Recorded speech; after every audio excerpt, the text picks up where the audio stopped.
This guy is whipping up the famous Indian chicken biryani, and he's got it down. First, he soaks 500 grams of basmati rice while chopping onions, ginger, garlic, green chilies, mint, and cilantro. He fries the onions until golden, adds grated tomato, and stirs in a spiced curd mix with biryani masala and red chili powder. Then, he tosses in chicken, cooking it halfway with fresh herbs for extra flavor. Meanwhile, he boils the soaked rice until it's 80% done, then layers it over the chicken.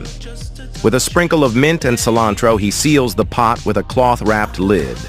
It simmers on high for 10 minutes, then low for another 10, followed by a 20-minute rest. When he opens the lid, the rich aroma fills the air.